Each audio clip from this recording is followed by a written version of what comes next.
Chers frères et sœurs, j'étais sur le point de cliquer sur envoyer pour cet email au moment où le gouverneur de l'État de Virginia, Ralph Northam, a émis un ordre de rester à la maison pour tout le monde jusqu'au 10 juin. Veuillez lire l'ordre sur www.governor.virginia.gov.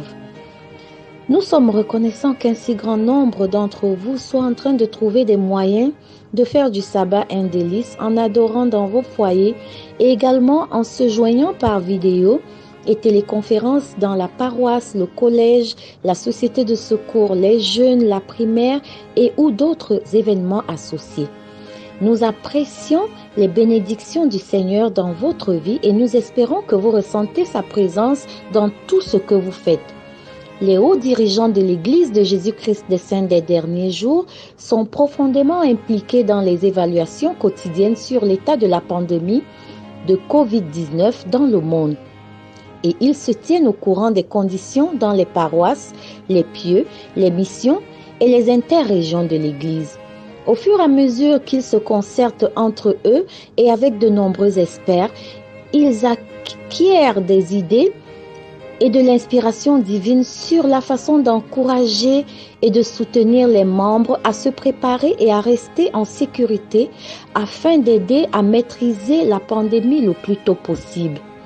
Avec l'augmentation des cas dans l'interrégion du nord-est de l'Amérique, entre parenthèses NANE de l'Église, hier soir, les 21 présidents de pieux et 3 présidents de mission dans la région du Grand DC Baltimore ont partagé à une conférence téléphonique avec frère Calderwood où il a partagé des conseils supplémentaires les plus récents des hauts dirigeants de l'Église, y compris la présidence de l'interrégion NANE. Ces directives sont applicables pendant au moins les 2 prochaines semaines et pourraient être prolongées au besoin. Selon l'ordre du gouverneur tout à l'heure, je m'attends à ce que les points suivants restent en place au-delà des 2 semaines indiquées. Voici un bref résumé des points clés. En termes simples, je crois que le message est que nous devons respecter la loi, suivre les directives officielles fédérales des États et des dirigeants locaux en ce qui concerne la distanciation sociale et les sorties hors de chez nous, et les interactions avec la famille, les amis et les membres de l'Église par des moyens à distance. Faire tout pour notre propre sécurité et pour la sécurité et le bien-être de la communauté en général. Les exceptions à l'une des conditions suivantes nécessitent l'approbation de l'évêque et du président de pieux. En tant qu'Église et en tant que dirigeants et membres, nous respectons les directives fédérales, étatiques et locales, y compris les précautions minutieuses pour la santé et le bien-être de nos communautés. Nous devrions être de bons exemples en ce qui concerne le respect des directives et la mise en œuvre de ces procédures dans nos propres comportements. L'administration de la Sainte Seine est autorisée par l'évêque uniquement pour les personnes vivant dans la même maison que le détenteur de la prêtrise. Les détenteurs de la prêtrise ne sont pas autorisés à se rendre dans d'autres maisons pour administrer la Sainte Seine. Les évêques doivent trouver des moyens d'offrir aux membres la possibilité de prendre la Sainte Seine au moins une fois par mois, en dehors de cette période de 2 semaines. L'autorisation d'organiser des services de baptême, des mariages et des funérailles sont désormais très limitées et nécessitent l'approbation de la présidence de l'interrégion. Les mariages et les funérailles ne peuvent pas être organisés dans les chapelles de l'Église. Dans la mesure du possible, ces événements devraient être reportés. Les membres sont encouragés à redoubler d'efforts pour exercer leur ministère par des moyens distants et virtuels. Les visites à domicile ne sont pas autorisées pendant au moins les 2 prochaines semaines. Les appels téléphoniques, les appels vidéo, les SMS, les emails, etc. sont d'excellents moyens pour garder le contact, partager des expériences et se rassurer mutuellement en partageant des pensées édifiantes. Les bénédictions de la prêtrise peuvent être données dans la maison du détenteur de la prêtrise aux personnes vivant dans la maison. Sinon, nous nous souvenons de l'écriture dans Jacques 5, verset 16, « Priez les uns pour les autres afin que vous soyez guéris. » La prière fervente, efficace d'un homme juste est très utile. Unir nos prières et notre foi au nom de ceux qui ont besoin de guérison et de réconfort sera acceptable pour le Seigneur dans ces circonstances. Les membres sont priés de ne pas visiter les maisons de soins infirmiers ou les hôpitaux pendant au moins les 2 prochaines semaines.